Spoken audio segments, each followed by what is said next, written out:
BRUCAST is back, baby. Apparently, that's what they claim, that there's overfishing basically everywhere, and in the next 30 years, we won't have fish anymore. Yeah, I mean, I guess it's like you can imagine like have you been out at sea, like sailing or like being on a large vessel? Like 3 times my whole life, I went to in vacations in one of those cruises, and then I went like 2 times I did that, and then once I went sailboating, but it was like 3 hours, and then I came back. But that's it. So I mean, you probably on those boats. I mean, maybe not on a cruise vessel. There's lots of other people, but if you spend time at sea, you realize that pretty quickly you're like all by yourself, and there is zero oversight to what you're doing. And you can imagine, based on that human nature is like you're just going to do whatever you want because nothing, like nobody can even see what you do. So it's not even like you might be arrested if you do something illegal. It's just that there is no accountability. So nobody will judge you because you're like fishing somewhere that is forbidden, or you're like you're doing bycatch of like dolphins or whatever. So that's like the big issue today is like if you're a fisherman somewhere, for example, in the UK, there's no accountability because nobody is checking what everyone else is doing. And that means everyone has an incentive to not behave properly, because if the other fishermen are not following the rules of where they should fish or what type of fishing they should do, if you're a fisherman that want to follow the rules but everyone else doesn't, then you're never going to be in business. And so it's why like you need tools that can collect the data so that you can do that monitoring, and then everyone knows that everyone else is in check as well, and then everyone starts following those rules. I mean, what you talked about with Seaspiracy, it is definitely something where there's been a big shift in the mindset of like global leaders. There was a big treaty announced by the UN a few years ago. I forgot the name, but it basically, I think it's the Ocean Sea Treaty or something. High Seas Treaty, I think. UN High Seas Treaty. And it basically says by 2030, they want 30% of the global waters to be protected areas. Yeah, objective to protect at least 30% of the planet by 2030.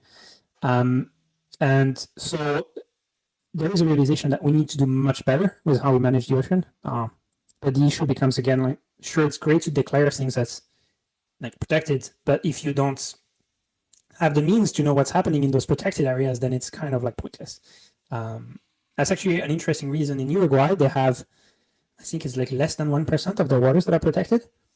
And the reason for it is they've said we're not going to protect waters if we know we can't actually mean it. And yeah, that's actually a big reason why we're building what we're building, is like, if you want to protect anything, you need to be able to check how it's doing, check that people are complying with the rules you're putting in place. Otherwise, it's pointless. Mm-hmm. Yeah, I agree. So in Brazil, you're not supposed to jaywalk when the sign is red, right? You're not supposed to cross the street, but everyone does it anyway. I do it when I'm there. As soon as I moved to Germany, it was like, the second time that I did it, my friend was like, Bruno, what did you do? You're crazy? Like, there's a police car over there. Like, you want to get us in trouble? I was like, oh, what? So, yeah, if you're monitored, you're being monitored, you're not breaking the law, especially if you know that the consequence will happen. The accountability is there, because most of the times, well, I can talk about Brazil again.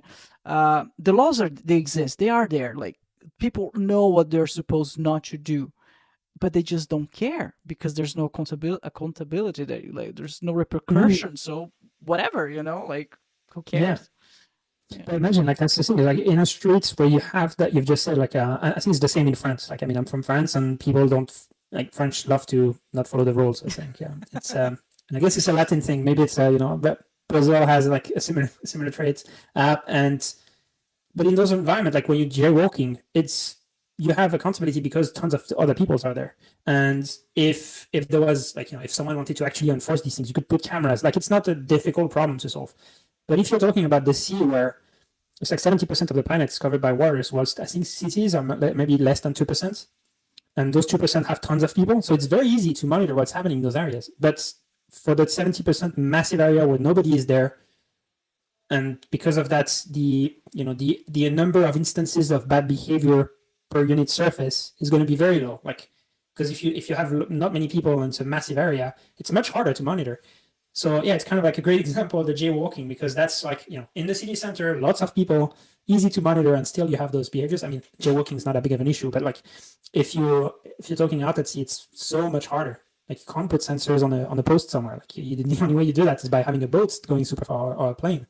And I guess that's why, you know, sometimes you have a plane that crashes and we don't know where it crashed because it's so hard to know what's happening. That's why it's an interesting problem to solve with robotics, because robotics are, you know, you go into the environments that are like dull, dirty, and dangerous. It's like the typical thing you say about robotics, and that's where the use cases are the best. It's like where it's not great to send a human, send robots instead, whether it's drones or like, you know, robotic boats or whatever. Do you eat fish, Matt? I do, yes. I'm just asking because in this documentary, I just remembered, like the guy, I think, so I have his name here, Ali Tabrizi, so the British filmmaker. I think one of his recommendations is very extreme. Like, if you want to save the ocean, just stop eating fish. Like, it's very, very extreme. I think that's one of the things that was poorly received about the documentary, is that it felt like you had lots of good points, and then ultimately it felt like it was actually an argument about, I can't remember if he's vegetarian or vegan, but I don't think that's actually true. And fish is like way more sustainable than eating red meat, which, I mean, from Brazil, like, I mean, I'm here in Uruguay, it's like so much red meat. Eating fish is a much better thing to do. So, yeah, it's not about stopping fishing. It's about, I mean, ultimately, if you had the data, it's a relatively simple problem. It's like, you know, if you had the perfect data of how many fishes are in your water, and you could know that at any one time, being able to just say, okay, we can only fish, I don't know what the number is, like 5% a year or whatever, and then you can in real time see if the stock is staying the same or going down. There's nothing wrong with, like, it's the same as like managing a crop ultimately. Like, you know, you need to farm in a way that is sustainable, otherwise you might deplete the soil from like the nutrients to grow things. I don't think there's any difference with like fishing. It's just, yeah, the problem now is we don't have the data to know whether what we're doing is sustainable. And because people are overfishing in some areas of the world, like around China, then those vessels go into other areas of the world, like coast of Uruguay, coast of like East Africa or West Africa, and you get those international vessels that just go fishing into other people's fish stock where they haven't used it, and then that's like very unfair as a country, and also it's terrible for the environment. So what would be the ideal scenario? So to have those drones around all the world, around all the oceans of the world? Yeah.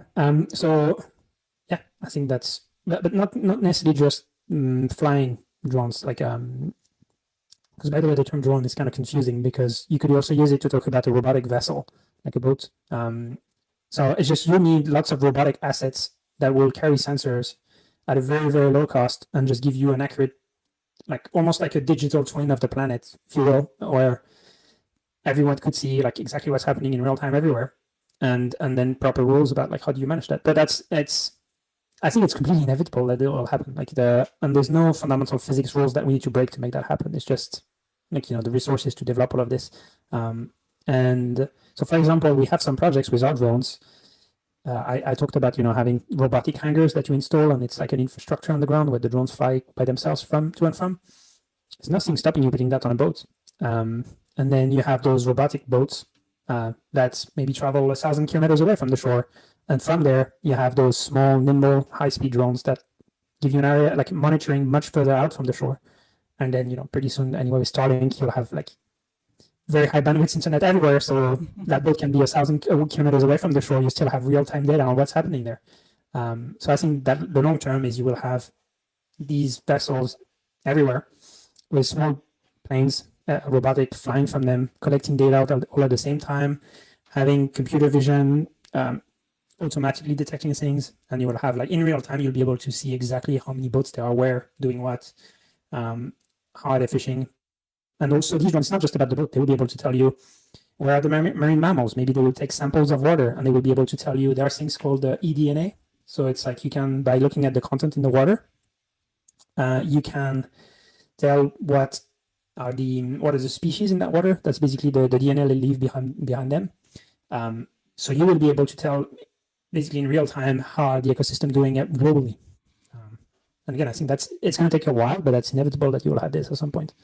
Wow, eDNA. It's the first time I hear about this. So eDNA, environment environmental DNA is is nuclear or mitochondrial DNA that's released from an organism into the environment.